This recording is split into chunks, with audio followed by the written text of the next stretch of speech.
eu sou o Thiago Otucki, economista do Clube FI, e estamos em mais uma edição do Clube FI Entrevista.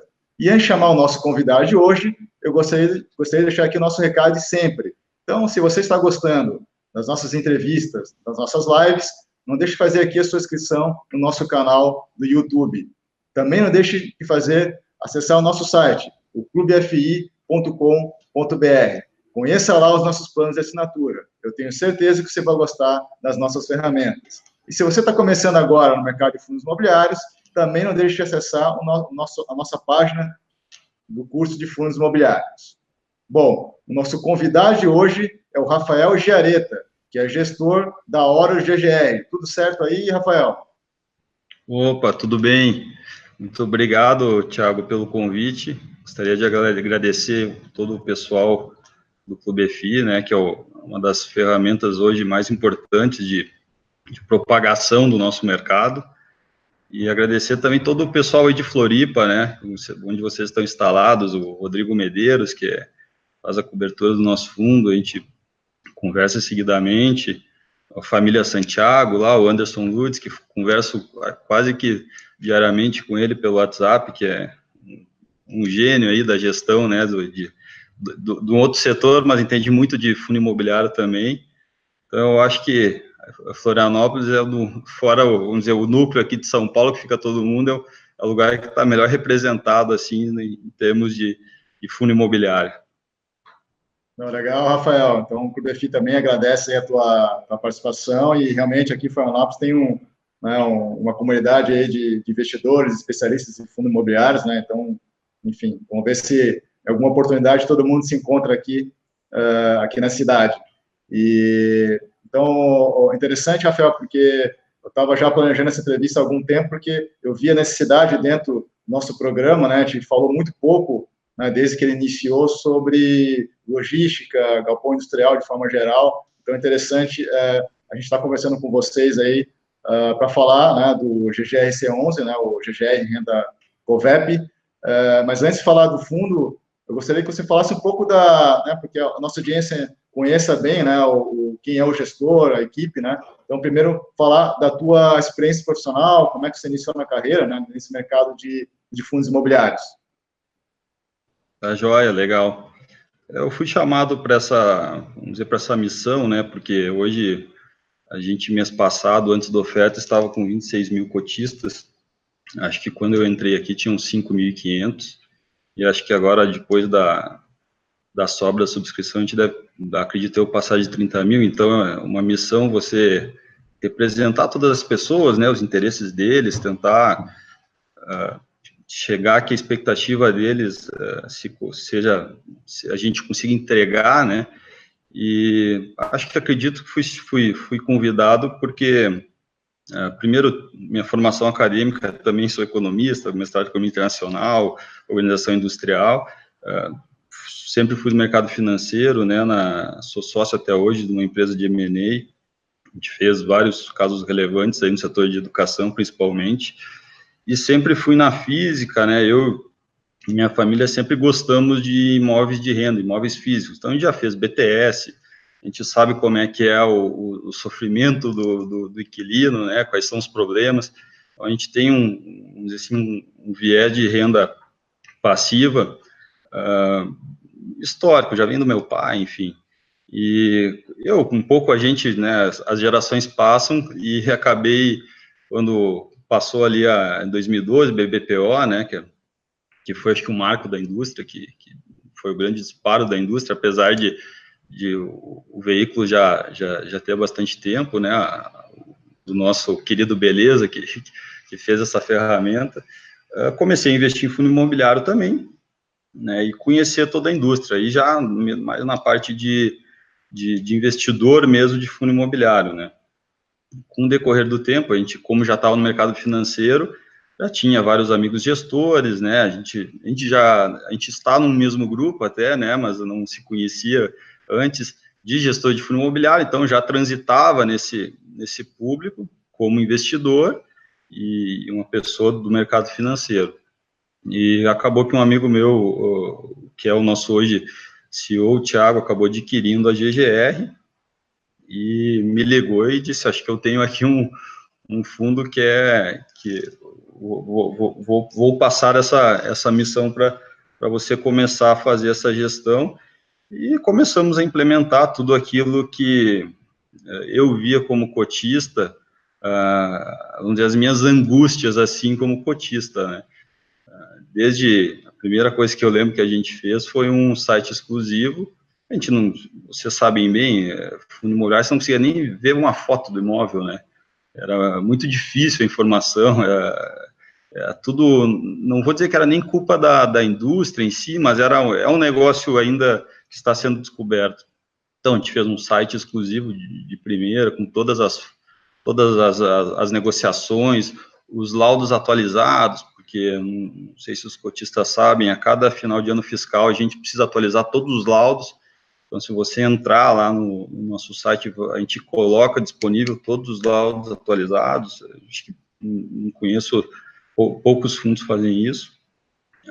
Todas as negociações, os preços que foram pagos, os preços base de aluguel que foram pagos, as taxas, os prazos, os comunicados, distribuição, os relatórios. Então, assim, o site tem tudo que a gente, quase tudo que a gente tem dentro de casa, a gente coloca no site, né?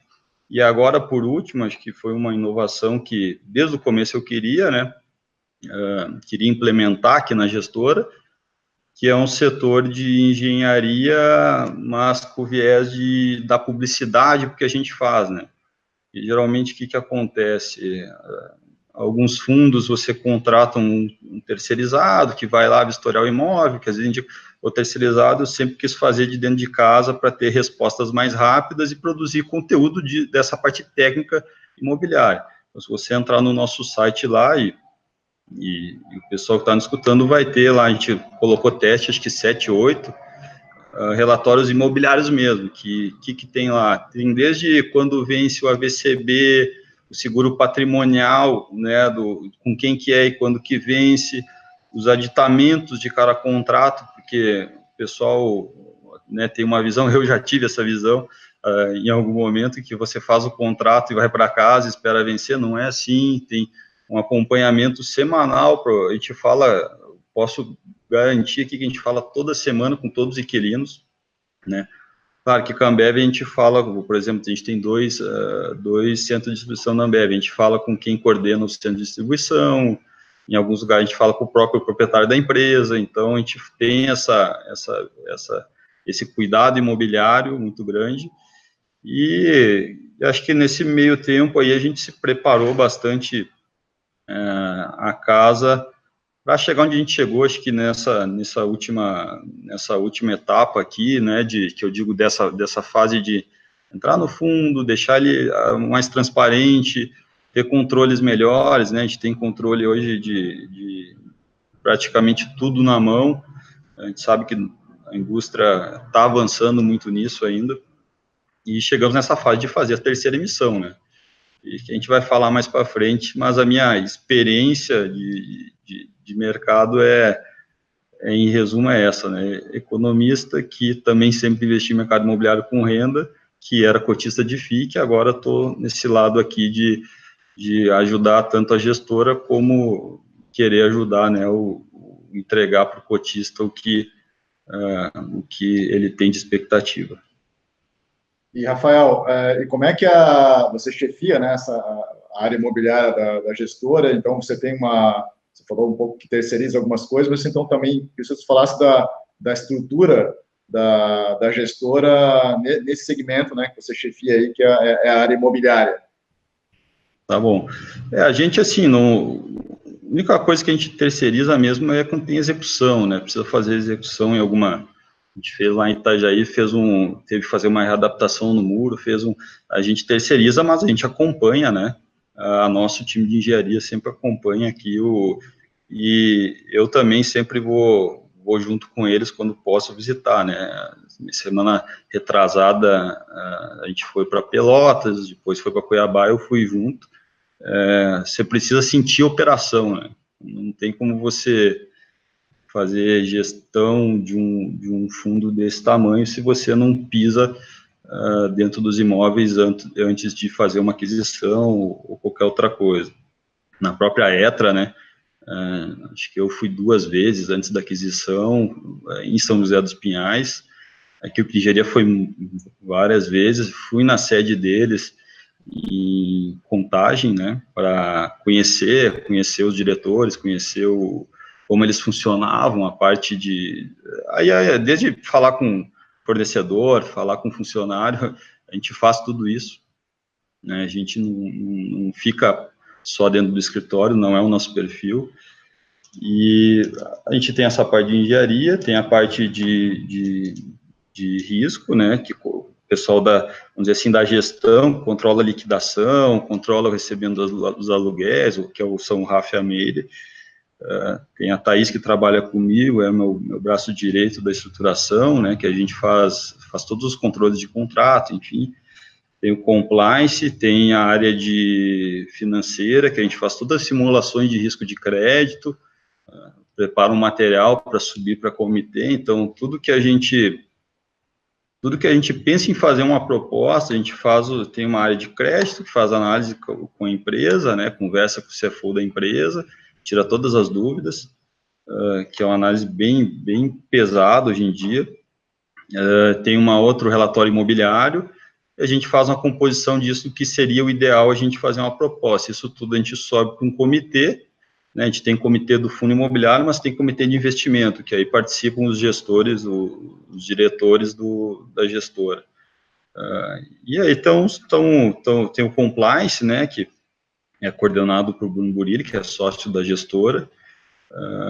Aí o Lucas e o Thiago, que são os sócios majoritários, são os 2 irmãos. O Lucas fica cuidando mais da parte, ele é o CFO da gestora, né, cuida da parte toda administrativa, enfim. E o Thiago, que é o CEO, né, que é o nosso, que coordena, vamos dizer, que a gente tem outros fundos aqui, né, e todos com viés imobiliário, né, a gente tem fundo de crédito imobiliário, é um pouco estressado, então a gente, e tem o Thiago Figueiredo, que é o gestor da gestora inteira, né, que também nos ajuda no FII. Então, a gente tem várias equipes que são de alguns fundos, né, mas a gente se conversa nos comitês, né, que aí participamos eu, os 2 Thiagos, o Lucas e o Bruno. Então, a estrutura, ela não é grande, ela é enxuta, isso nos dá uma vantagem, né, porque a gente não é muito engessado, a gente toma as decisões mais rápidas, ao mesmo tempo que a gente cresce, a gente precisa engessar, enquadrar um pouco, né, porque o tempo vai ficando mais escasso, né, então você precisa, às vezes, engessar, enquadrar com processos, enfim, como qualquer empresa que quer crescer, acaba que tem que fazer, né. Então, a estrutura ela é enxuta, mas é dinâmica, e acho que somos, se eu não me engano, 22 pessoas. E temos hoje, acho que um bi, alguma coisa sobre gestão, juntando todos os fundos. Né? Hoje, acho que um bi e meio, tá? Com essa oferta, com essa última oferta. Legal, Rafael. Então, antes de falar especificamente, né, dessa terceira emissão, né, claro que o fundo, o GGR, ele já é bastante conhecido no mercado, mas, claro, a gente está todo dia recebendo, né, novos investidores no mercado. Então, gostaria que você fizesse aí um resumo do fundo, né, um pouco do histórico, da característica da carteira atual, dos ativos, dos contratos, enfim, o pessoal também conhecer um pouco mais do gestor mesmo, né, falando do fundo. Tá, então, olha, assim, para quem não conhece, né, é um fundo prioritariamente, né, o nosso regulamento fala que ele é industrial e logístico, então a gente só pode comprar ativos industriais ou logísticos, até poderia comprar em outros, que ele é bem amplo o regulamento, mas o nosso foco é industrial e logístico, e sempre vai ser. Ele é um fundo que visa contratos atípicos. O que é o contrato atípico, para quem não sabe, é quando, se tiver uma vacância física ou financeira, né, do inquilino, ele é obrigado a pagar o contrato inteiro. Então, supor, se o contrato é de 10 anos, ele sai no ano 2, ele tem que pagar os 10 anos. Isso dá uma certa estabilidade, né, vamos vamos dizer assim, em termos de aluguéis, mas ao mesmo tempo você não pode, que eu sempre digo, deitar em cima do contrato, né? E só ir olhar para o inquilino lá no final do dele, porque a gente já teve experiências terríveis, né, nesse sentido. Então, depois eu posso contar, a gente faz todo um trabalho preventivo para isso, tanto de manutenção imobiliária, quanto de procurar oportunidades para a gente buscar alugar um contrato, melhorar esse contrato. E a gente também temos regulamento, a gente precisa, para ficar elegível, o inquilino precisa ter rating mínimo, né, de A-, são os pilares desse regulamento. E é um fundo hoje que ele está bem dividido entre industrial e logístico. Eu gosto muito do industrial como rentista, né? Eu acho que todo mundo que investe em fundo imobiliário é bastante rentista. Gosto do industrial porque a gente viu aqui, acho que eu sempre cito esse exemplo. Se a gente olhar o Perini Business Park, né, que é o FIB 11, que ele muita gente acha que ele é industrial, se não me engano, 80% dele é industrial, tem uma parte ali de logística. E teve, acho que no auge, 12% de vacância. Então, e você pega um puro logístico, mesmo AAA, chegou a 30%. Então, o industrial, ele é mais por quê? Porque o coração da empresa está ali dentro, né? Então, acho que o único problema que o Perini teve foi uma empresa que não chegou a falir, mas ficou em dificuldades imensas, e que acabou depois renegociando e está pagando, né, essa multa que teve do aluguel. Então, eu gosto desse mix, né, de industrial e logístico, e hoje a gente está bem dividido nesse sentido, né? Claro que, como a gente estava conversando antes de começar, geralmente uma planta industrial grande, ela tem alguma coisa de logística junto, porque ela tem que armazenar, despachar, tem as docas, então eles são bem complementares. O que a gente tem hoje dentro do fundo, são, né, 14 ativos. O que a gente tem de logístico hoje são imóveis bem atualizados, bem novos, né?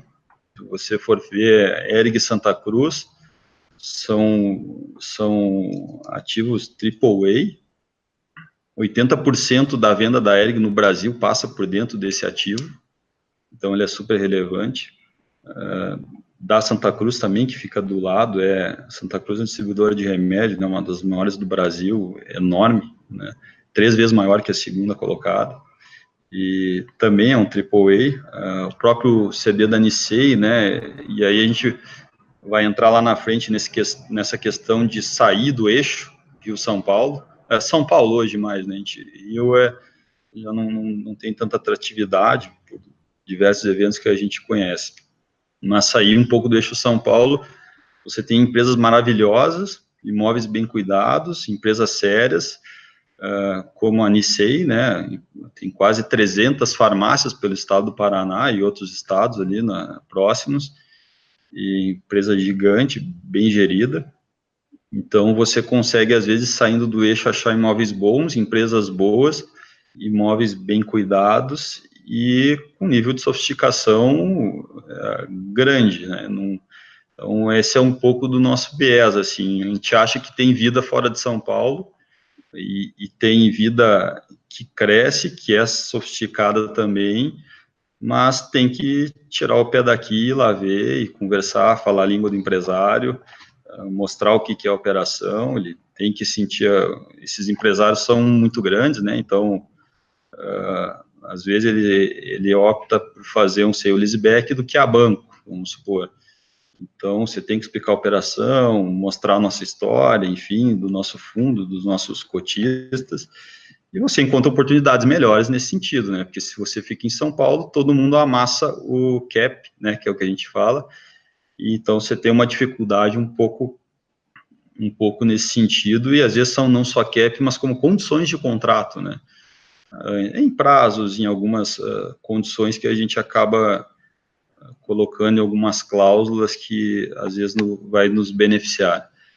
Então, o fundo, o foco dele é esse, imóveis logísticos industriais, e a gente procura sair um pouco do óbvio, como diz o nosso querido professor Baroni. Exatamente. E interessante, porque então, casa um pouco o que você falou, né? Quer dizer, a característica do fundo leva que a equipe, né, principalmente você, tem que prospectar, está saindo do escritório, está percorrendo outras regiões para justamente, aí vem a qualidade, né, da gestora, de repente até a característica específica do fundo que se especializou em entender também as particularidades de mercados fora de São Paulo, né, nesse segmento específico de logístico industrial. E até ia deixar um pouco mais para frente, já que você comentou, né, sobre a questão que não é um fundo só de galpão, mas é um de industrial. Eu já ouvi um comentário, né, de um dos gestores que eu conversei em relação, às vezes, a um risco que fica mais claro, por exemplo, no segmento de hospital, né? Aquela ideia do imóvel que tem pouca versatilidade, né? Então, o fundo de hospital, aquele imóvel, de repente, só pode ser um hospital, dificilmente vai conseguir ter uma outra utilização para um outro segmento. No caso de um galpão industrial, né, onde tem a produção de, sei lá, autopeças ou qualquer outro segmento, ele perde um pouco de versatilidade em relação a um galpão logístico e como é que vocês analisam isso? Então, Thiago, eu acredito que sim, que tem uma dificuldade vamos dizer assim, não tem uma liquidez muito alta o logístico não industrial, me perdoe, mas vejo isso que como uma vantagem para a gente os nossos cotistas, né, e eu acho que a indústria inteira que é muito rentista, né? Por quê? Porque uma indústria, para ela se mexer de lugar, ou ela tem que estar crescendo muito, mas geralmente ela já tem um planejamento para crescer em volta dela, ou tem uma capacidade para ociosa. Hoje em dia a gente vê muito isso, né? O Brasil entrou numa crise muito severa ali em 2015, hoje as indústrias estão com muita capacidade ociosa, então ela dificilmente ela vai sair dali, né? Ela é difícil para ela se mexer, né, para outro lugar, né? Agora, por exemplo, a própria Etra, né, a aquisição última que a gente fez, foi um imóvel que era da Britânia, né, de eletrodomésticos. Em 2006, 2007, a Etra comprou, e hoje é de componente automotivo. Então, se está numa localização boa, com alguns aspectos que para a indústria faz sentido, você consegue readaptar, mas eu vejo que o importante é o que? Você está sempre, ao longo do contrato, visitando o imóvel, deixando ele atualizado, né, na medida do possível, tentando empreender dentro dele, que acho que é uma fase que a gente entra agora, né? E nesse sentido de tentar empreender, você tenta, ao mesmo tempo, melhorar o contrato, ter um retorno financeiro, e a hora é agora, porque agora a gente está com os contratos novos, né? Então, a gente tem vencimentos bem longos, então você tem que começar a ter essa proximidade de inquilino agora, porque você tem uma vantagem, né, muito grande, que tem um tempo de contrato muito longo. Se você deixar para ir nos últimos 3 anos, e deixar o inquilino desassistido, ele vai ficar revoltado, né, porque você sumiu e está cobrando um aluguel que é alto, né, nesse contexto, e aí ele vai se preparar, vamos dizer assim, se você não deu uma assistência imobiliária para ele vai preparar ou para te dar um recut grande se você tiver com aluguel com uma parada muito caro, ou até propriamente para sair do imóvel e vai deixar o imóvel destruído, como a gente já viu acontecer. Então, experiência aí já minha antes daqui, de ter imóvel físico, muito é essa. Ou você está perto do inquilino e atende ele bem, o que a gente está fazendo muito hoje, a gente está pegando algumas coisas que funcionam em alguns imóveis, de algumas empresas, e replicando em outras, que melhoram a eficiência de custo de energia. A gente tem a questão hoje de energia que pega bastante, então tem uma empresa que atende na área energética, uma empresa bem famosa no Brasil, que é nosso inquilino, que conseguiu reduzir de 10% a 15% o custo de energia, fazendo algumas adaptações. Então a gente contata essa empresa e coloca à disposição dos outros inquilinos. Claro que hoje isso não reverte para o cotista, né, imediatamente um retorno, mas a empresa gastando menos, os sites ficando mais eficiente, a gente acredita que no longo prazo isso vai ter um valor, né, que a gente enxerga, que é melhorar a experiência do inquilino, né? Não só comprar o imóvel e cobrar aluguel. Acho que esse modelo pode dar certo, mas vejo que o risco é alto, mas sim ser um auxílio imobiliário, né, para o inquilino, e tenho certeza que esse é o caminho de longo prazo, tá? Não tenho dúvida disso. E aí, claro, como eu falei, usar a experiência do que deu certo em algum lugar nos outros, e a gente tem feito isso, é a nossa pegada mais imobiliária nesse sentido. E, Rafael, como é que foi o resultado, né, dessa terceira emissão aí de cotas do fundo e quais as características dos ativos que serão adquiridos? Quer dizer, vai seguir a mesma linha? Tá, legal, boa pergunta. Então, a gente esperou o ano passado inteiro, a última aquisição foi em abril, né, do final do ano passado, foi a Ambev Pelotas.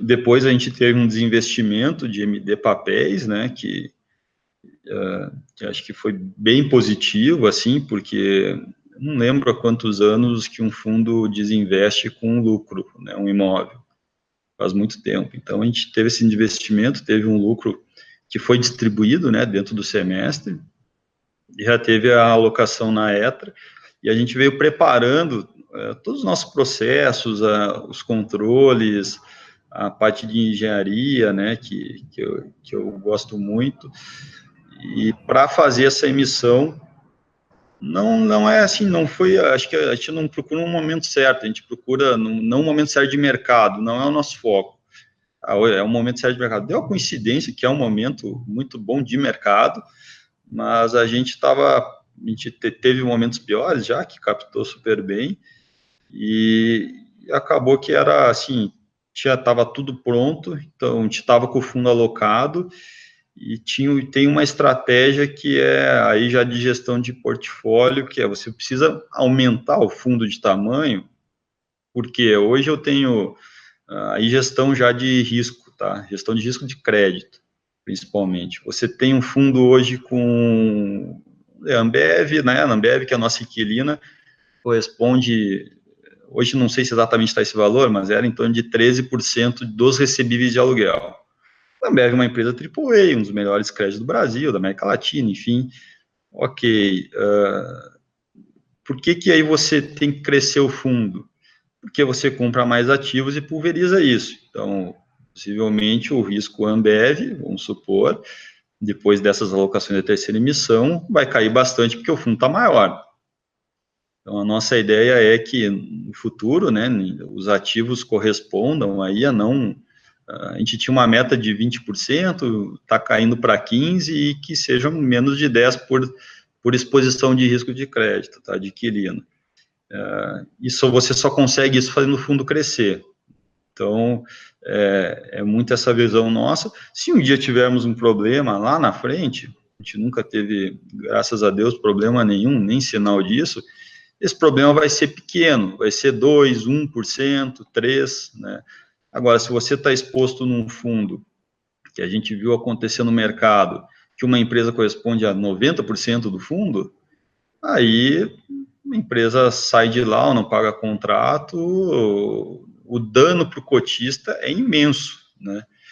Então, nossa visão de crescer o fundo foi muito também em deixar ele maior para diluir risco, e aí da parte imobiliária, a gente tinha como premissa comprar imóveis até 50 milhões, no máximo. Com o fundo maior, você já começa a circular num outro nível de imóvel, né? Um imóvel um pouco mais caro, que geralmente ele é mais importante para a empresa, e geralmente são empresas maiores, de melhores margens, mais bem cuidados. Então, a estratégia muito dessa emissão é nesse sentido, você aumentar o tamanho do fundo para diminuir risco de crédito e conseguir acessar ativos que antes, por política nossa, não é nem, a gente não tem veto de regulamento, por política nossa, a gente conseguiu uma exposição em ativos um pouco maiores, né, que hoje, vamos dizer, 10%, o fundo é 80 milhões, então você consegue circular em ativos aí entre 50, 80, enfim, depende, cada caso é um caso, né, mas, assim, em termos de cap, que é o que o pessoal se preocupa muito, obviamente o mundo hoje mudou bastante do que era um ano atrás, né, isso é muito dinâmico, né, se tratando de próprio fundo imobiliário, né, você lembra na época do Rio, o Rio de Janeiro crescendo, você não achava laje corporativa, não achava nada no Rio de Janeiro. Veio a crise do petróleo, né, tudo que aconteceu, hoje a vacância absurda, os preços baixos, então o mundo é muito dinâmico hoje em dia, e o que aconteceu com o Brasil foi que a taxa de juros futuros fechou muito, né, então hoje a gente não tem aquele cenário a expectativa de colocar taxas no teto que a gente já colocou. A gente procura isso, né? O que a gente tem de vantagem para buscar isso é que o spread bancário ele não caiu na velocidade das próprias taxas de juros futuras. Então hoje as empresas elas estão tomadas em dívidas altas ainda e caras. Então é uma vantagem que a gente consegue ainda circular em algumas taxas boas. Agora, o que você faz, né, para conseguir taxas boas? É aquilo que a gente vinha falando antes, né? Colocar o pé na empresa, entender, falar com o fornecedor, funcionário, ver histórico, ver como é que ela, se ela teve algum problema de crédito ou não, fazer quase que um M&A, né, dentro da empresa. Claro que o viés é totalmente imobiliário, mas a nossa missão de regulamento, né, a nossa missão é a NTNB equivalente mais 3, né, que é a nossa, com certeza, acho que o mercado espera, a gente não pode fugir muito do que o cotista espera da gente, né, a gente trabalha para eles e tenta fazer essa entrega do que eles esperam. Com certeza vai ser acima disso, né, até por questão de regulamento, mas a gente busca sempre surpreender positivamente com o controle de risco, qualidade, que eu acho que todo mundo já conhece, né. Então, não sei se eu deixei claro qual é a nossa missão dessa terceira emissão, é essa, né, continuar mantendo, né, cumprir com as expectativas dos cotistas. O mundo um pouco mudado, mas ainda a gente acredita que tem boas oportunidades e, se Deus quiser, logo elas vão aparecer para todo mundo, né? A minha visão de fundo imobiliário mesmo, e por já conhecer transações de M&A há algum tempo, uma vantagem que a gente tem, né? A gente consegue controlar essas transações ao mesmo tempo, porque uma transação imobiliária, que aparentemente é simples para o cotista, ela é bastante complexa, porque você tem contrato de compra e venda, contrato de aluguel, você tem a due diligence, que é pesadíssima, né, são centenas de documentos em alguns casos, né, você tem que conversar com o administrador para entender a operação, custodiante, você tem o seu assessor legal para passar, você tem seu compliance, a estruturação, você tem a empresa que está do outro lado, tem os advogados da empresa, a parte financeira da empresa, aí você tem todo o trâmite de cartório, né, de registro. Então, é uma operação, você tem muitas pontas para coordenar, não é uma coisa, não é como a gente na física ir lá comprar, né, e mesmo assim, às vezes é complicado. O nosso dever aqui, a responsabilidade é muito grande, e então, às vezes, a dificuldade de aquisição é muito isso, você conseguir coordenar várias aquisições ao mesmo tempo, né, fazer esse pipeline acontecer. Acho que a gente tem um histórico aí de entregar isso super bem, a gente tenta melhorar a cada emissão, mas, de fato, o grande desafio de todo fundo imobiliário que faz captação sempre vai ser a alocação, né. Então é bom o cotista entender, né, porque às vezes tem alguns fundos que fazem uma captação, como vocês fizeram, né, uma magnitude maior, e então tem esse tempo, né, não sei exatamente se você pode estimar um tempo médio, né, entre você fazer um contato inicial até você chegar no ponto final onde o ativo está dentro da carteira e no mês que vem vai começar a entrar o rendimento, né, daquele imóvel. Então, o cotista tem que entender que tem um tempo e esse tempo o dinheiro vai estar lá em caixa, então, eventualmente pode alterar, né, essa distribuição do fundo, mas isso para um benefício do cotista no longo prazo, né? Até antes eu citei tanta coisa, né? Esqueci de citar que a gente tem que fazer o rating, né? Quando a empresa não tem, né? Quando não é uma listada, enfim, e tem que fazer os laudos de avaliação. Então, o processo ele é complexo, ele não é simples. E agora a gente, acho que por eu vir de M&A, a gente tem consegue ter e a equipe nossa aqui, de estruturação, a Thaís, o Diego, a Alain, o pessoal do compliance, todo mundo é o maior fundo da gestora, todo mundo dá uma atenção diferenciada, né? E a gente tem essa experiência de coordenação, né, dessas transações. Agora, dificuldades, né, sempre existem, a gente sabe quais são e tenta, acho que como diferencial, como o nosso fundo hoje ele está num tamanho grande, como um diferencial nosso tudo isso que a gente vem falando, mas também tentar fazer as alocações o mais rápido possível, porque o dinheiro no caixa hoje, ele é um dano para a distribuição muito grande, né?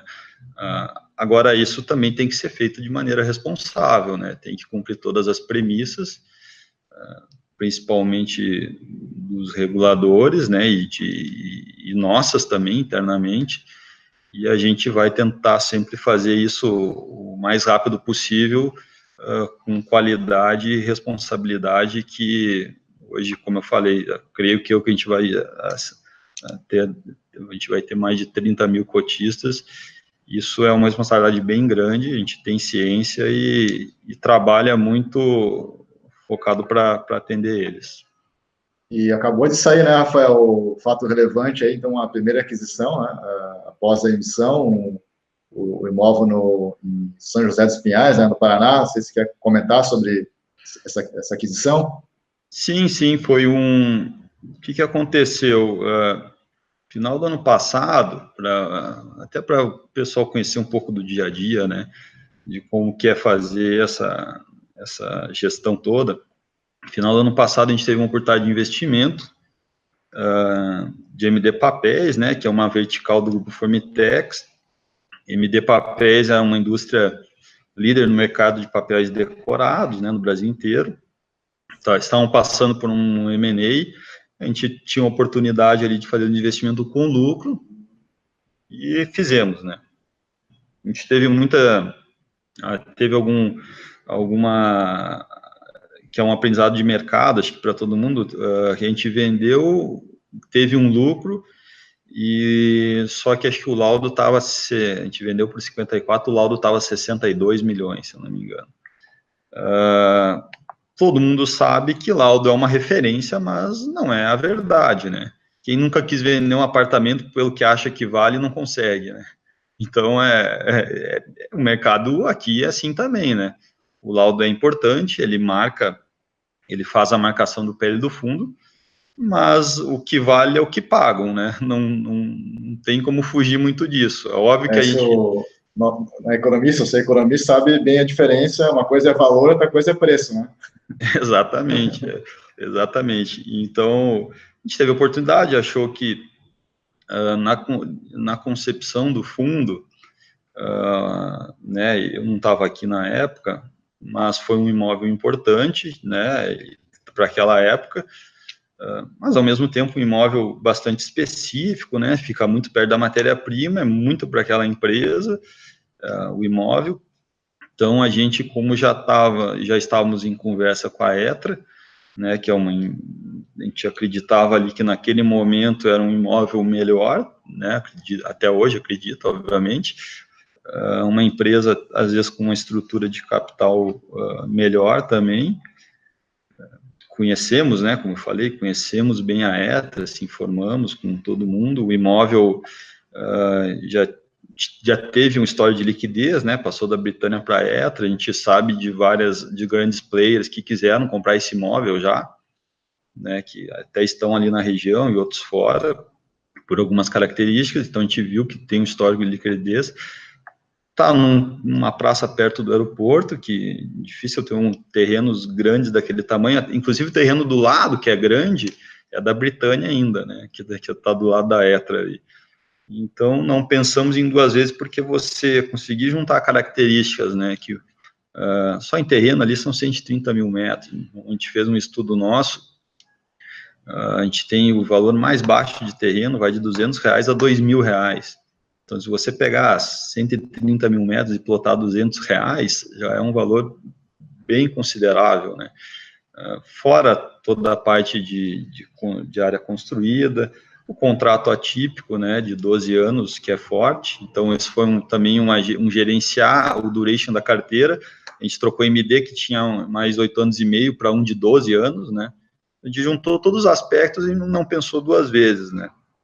E fez o desinvestimento. O que acontece aí, falando de indústria, que talvez a gente precise ficar atento como cotista, tá? Não estou falando gestor. O gestor, às vezes, ele fica muito acomodado em fazer um desinvestimento. Por quê? Porque ele recebe sob a taxa de administração, e se ela tiver alocada ou não, ele recebe aquele valor. Tá? Então, o gestor não tem incentivo de fazer um desinvestimento, porque ele vai ter que distribuir o lucro, se tiver lucro, né? Que é uma coisa, hoje em dia, bastante difícil. E ele vai ficar aquele dinheiro no caixa e vai ter que montar uma operação de novo para continuar ganhando a mesma coisa. Então, por isso que você não vê grandes investimentos. Né? Por que a gente está sempre no nosso radar isso? A gente já fez está no nosso radar de manejar a carteira, fazer isso, porque, de novo, aquela história, a gente é uma gestora menor, né, a gente está ali, o fundo é muito grande, muito líquido, para a indústria hoje, então, se você não mostrar diferenciais, você vai ficar no meio do caminho, né. Então, apesar de estar no nosso mandato isso, a gente efetivamente está no nosso radar de, no futuro, sempre que tivermos uma oportunidade, fazer as trocas. E no caso dessa, a gente já trocou MD e em 20 dias já tinha alocado a ETA. E tínhamos comprado 65% e um pouquinho da fração ideal, e agora ontem acabamos que compramos o restante, né, como a gente já conhecia a operação e tal, foi bem dinâmico, bem rápido, e ontem acabamos liquidando essa operação com um pouco menos aí de 26 milhões, o cap médio aí da fração 1, a gente chama fração 1 e fração 2, deu 11,48, eu acho que foi bem oportuno, se você ir lá conversar hoje com a empresa, eles não, acho que não desejam fazer seu leaseback, porque por decisões estratégicas dele, mas foi oportuno, que é uma empresa, como eu sempre, ela é estratégica, ela atende várias montadoras, nunca vai parar, porque o dia que ela parar, né, um dano para uma Fiat, para uma Renault, é muito alto.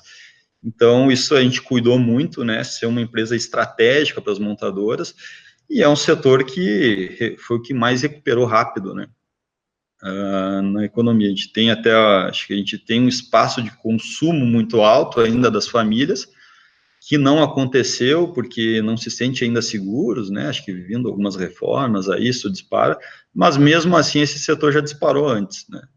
É um setor que dispara antes e sente antes também, né, quando vem alguma eventual crise. Então, a gente estava num setor recuperando bem, uma empresa super séria, de larga história, um imóvel bom, melhorar o duration do contrato, a gente quase conseguiu manter o cap foi um pouquinho abaixo, mas a gente juntou aspectos ali que não teve dúvida, era melhor para o cotista fazer isso, e a gente não pensou duas vezes. E, Rafael, e as próximas aquisições, né? Quer dizer, você meio que comentou, mas a gente pode esperar uma manutenção desse cap rate médio aí do fundo atual, ou como você falou, quer dizer, não que o cap rate vai ficar pior, mas é porque também todas as taxas do mercado caíram, então é uma tendência que o fundo também renda menos, mas é porque o risco reduziu, né? Então, assim, não, eu não gosto de ser ensaboado, mas a gente não pode dar, né, você sabe, as previsões. O que eu posso dizer, assim, esse fundo é um mix de AAA, empresas muito boas, eu vou citar Ambev, Santa Cruz, Hering, Nissei, Copobras, Todima, uma empresa lá em Cuiabá, espetacular, uma empresa que tem sócio estrangeiro. E você vê, uma empresa lá em Cuiabá, uma empresa super organizada, que está num setor complicado e está crescendo, né, com uma empresa com processos, enfim, eu fiquei, desde a primeira vez, fiquei muito surpreso com o Roberto, né, com o trabalho deles lá. Então, você tem essas empresas AAAs e com empresas não tão óbvias, que não são, às vezes, familiares, né? Enfim, então a gente consegue fazer esse mix, né? De andar no AAA e empresas não tão óbvias, né? E a tendência é essa. Agora, claro que, na medida que o fundo vai crescendo, né, o que é a nossa expectativa, assim, é de focar também em ativos mais AAA, empresas AAA, tá?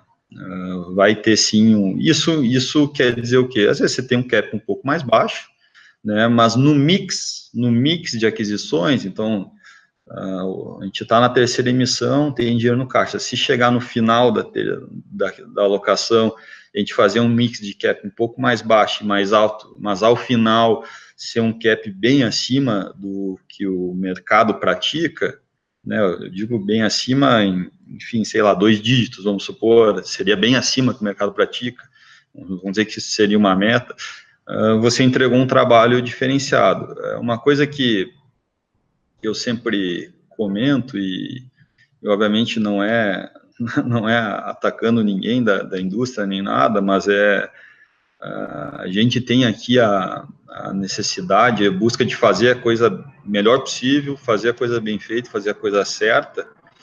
A gente tem que buscar entregar uma coisa a mais, porque sempre digo que você pagar um cap muito baixo, você não precisa de gestor, né? Só precisa do dinheiro, né? Um cap muito baixo, você só precisa do dinheiro, né? Então, a gente tem essa missão de ser gestor mesmo, de ir lá, de fazer aquisições boas, de fazer a manutenção desses ativos, de ter uma relação de longo prazo com o inquilino. Acredito que isso seja a gestão de um fundo imobiliário que eu sempre quis como cotista, né? Então, a gente busca entregar isso todo dia, tem mobilização de todo mundo, e eu acho que nessa emissão, né, pelo sucesso que ela foi, né, nos surpreende, né, é uma fase de euforia para o mercado, para a gente é uma fase, a gente não tem essa euforia, a gente fica muito feliz, né, comemora, porque foram aí no direito de preferência, quase 70% exerceram o direito, isso pelo volume é histórico, né, e depois na fase de sobras, foi ofertado em torno de 130 milhões, e tivemos 685 milhões de reserva, também muito expressivo.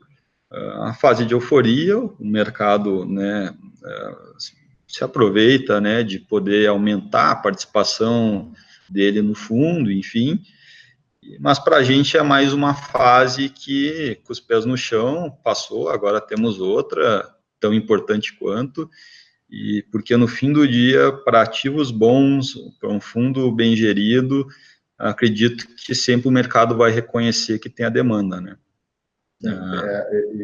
Rafael, então até às vezes a gente se empolga, começa a perguntar, também até para a audiência entender, né, que você não pode ficar falando toda a informação aqui, né, porque existem regras do mercado, tanto que esse imóvel você está falando agora, porque já foi anunciado, né, você não pode dar uma informação que de repente né, não pode sair da gestora, né, de coisas que vocês estão prospectando, porque tem que vir a mercado para todo mundo ao mesmo tempo, né, o que a gente chama aí do fato relevante, né, mas a ideia é um aspecto geral do que vocês estão aí olhando no mercado para fazer aquisições, né? E você comentou sobre AAA, a questão do weight, né, a característica do imóvel também. A gente costuma ver a laje corporativa, né, uma laje considerada com bom padrão construtivo, né, classificada como AAA também. Como é que se dá isso no mercado logístico industrial também? Existe essa classificação? E qual é a característica técnica, né? Existe. O que a gente brinca aqui, né? O mundo ideal eu sempre comento que a gente procura uma ponta fraca, vamos dizer assim, né? O mundo ideal seria um ativo AAA, um cap alto, né? Uma aquisição rápida, mas esse mundo não existe, né? Então você tem que procurar uma ponta que você possa explorar dentro do seu conhecimento, que aí no caso, por exemplo, a Ambev, que a gente comprou, ERG, foi um BTS de empresários que fizeram o BTS e precisavam de liquidez, a gente conseguiu, né, caps interessantes. Agora, o que a gente olha, assim, eu tenho muito essa discussão, né, comigo mesmo e com as pessoas de mercado. O AAA é mais líquido no longo prazo, a gente tem ativos AAA, acredito que é, mas eu gosto do atípico nesse tipo de mercado, por quê? Porque o AAA de hoje não vai ser o AAA daqui a 3 anos.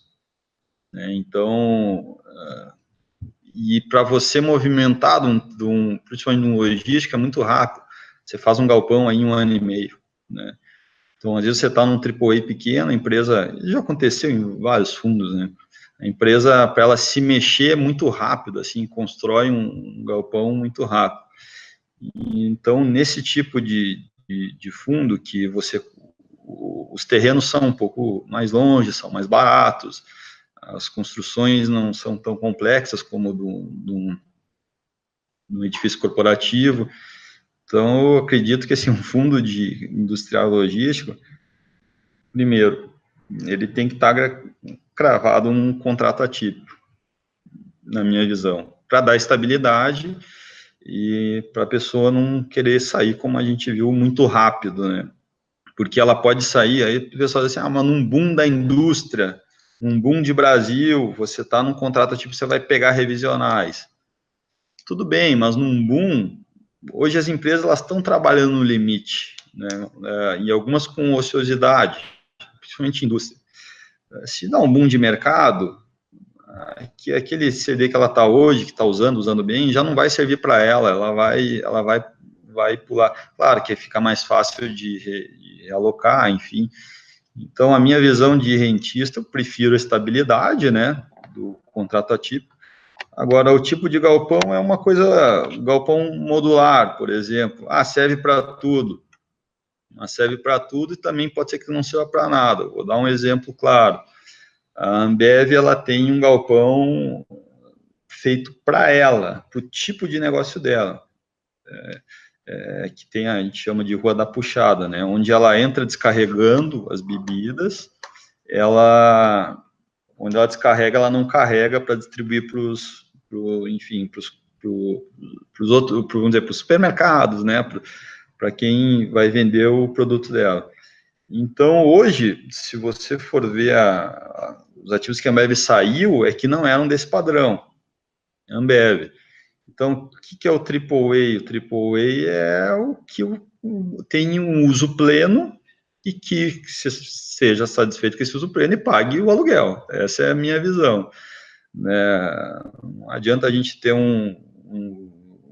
vários AAAs com preços super caros que não aluga, porque no fim do dia tem que pagar o aluguel, o cotista quer a renda, ponto final.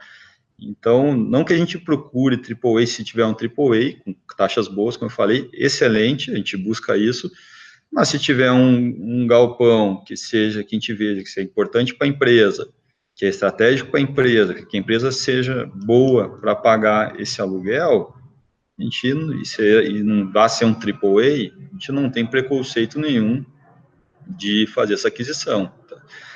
São vários fatores que têm que ser analisados, né, para chegar numa decisão de aquisição ou não, né.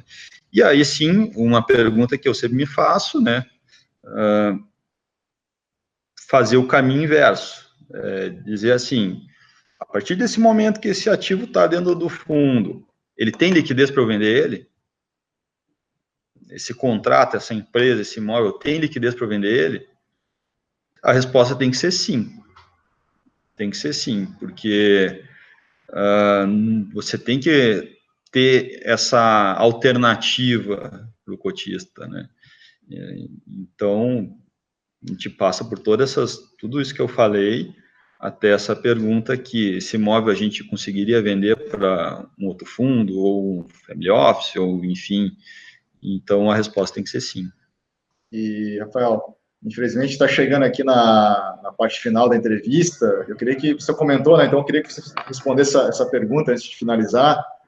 Então, falou, o aumento do mercado imobiliário agora está em euforia, tem muita gente entrando, aí tem o pessoal que já fica com o pé atrás. Quer dizer, todo mundo está nessa expectativa de retomada do crescimento econômico com as reformas que, né, possivelmente acredita, né, que vão ser aprovadas. Então, duas questões, né? O setor logístico industrial ele costuma responder mais rápido que outros de fundos imobiliários, como lajes corporativas, e dado o comportamento, né, do preço de locação hoje, né, do setor logístico industrial, a característica dos contratos atípicos, né, que é o foco do fundo, ele de repente pode perder essa oportunidade, então, assim, realmente a economia andar? Eu acho que essa pergunta é muito parecida com o pessoal comenta assim, se o juro subir, o fundo, se os juros caírem muito, o fundo vai ter dificuldade de fazer alocações com taxas altas. A gente já provou que consegue fazer bons negócios, né? Até porque aquele negócio que eu comentei, o spread bancário ainda continua, né, não mexeu muito. Se tiver um boom de mercado, a gente vai conseguir captar de outra forma, acredito eu. Talvez vá perder essa revisional positiva, né, para cima, mas eu também acredito que, se tratando de macroeconomia, o Brasil é o país das crises, né? Então, eu prefiro estar travado num contrato de 15 anos, que eu tenho previsibilidade, que, né, acredito que venha a ser num país como o nosso, tão importante quando acertar uma tacada de boom de economia. Eu prefiro trabalhar com a estabilidade, tá? Eu sou conservador, né? Não nego isso. E tanto que é que sempre tive imóveis de renda. E eu prefiro trabalhar, acho que o investidor de imóvel, ele está muito travado nessa previsibilidade. E aí, provavelmente, se ele não tiver um ganho de aluguel, os imóveis vão valorizar, né? De maneira intrínseca, eles vão valorizar. Então, ele está bem posicionado aí na questão imobiliária, né? Talvez não na renda recorrente, vai ser vai ter uma estabilidade melhor, mas ele vai ter o patrimônio dele numa defensiva bacana, né? Então, essa é a minha visão. A gente vai pegar o boom de outras formas. O importante é estar procurando boas oportunidades, tá ativo. A gente olha muito ativo para quem, não só eu, né, as casas que não, acho que a gente é tão pequeno o mercado de fundo imobiliário que a gente nem tem concorrente, vamos dizer assim, a gente tem parceiros, né? Você sabe, aí nossos grupos aí, a gente tem de todas as gestoras, a gente troca uma ideia. Eu admiro todos, porque a gente entende da dificuldade, né, de todo mundo colocar o seu trabalho na rua, mas a gente tenta fazer, né, o que, como falei, como uma gestora pequena, tenta fazer o diferencial que o cotista reconheça, né. E então a gente está esperto das oportunidades. Se der um boom aí de Brasil, a gente vai conseguir absorver isso de alguma forma, né? Porque o que eu estou vendo muito aqui é que se der um boom de Brasil, existe um aquecimento em BTS, né? Que é para quem não sabe, você faz um contrato com uma empresa, né, para construir nos padrões que ela quer, e aí tem um contrato atípico também de X anos. E eu não vejo esse boom assim hoje.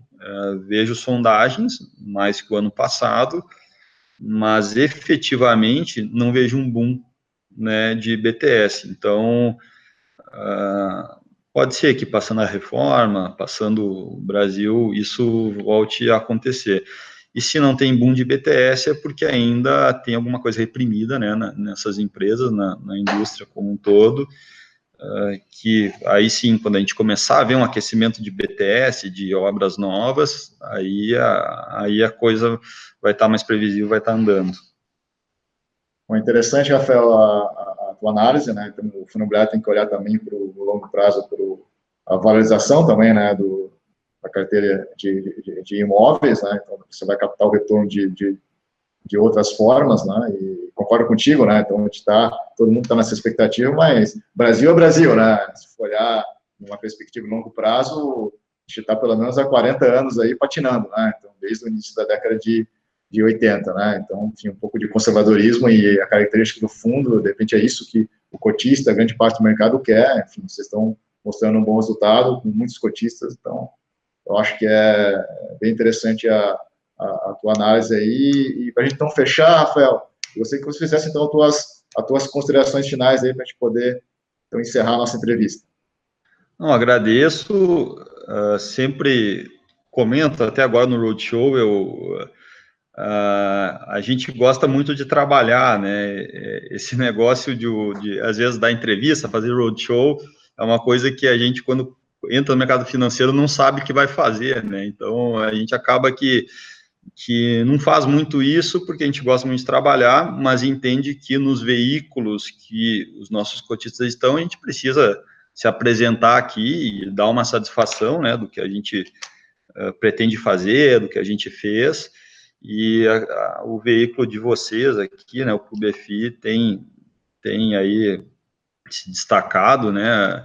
O que eu posso dizer como cotista de fundo imobiliário é que os grandes distribuidores, os grandes gestores leem o Clube FI.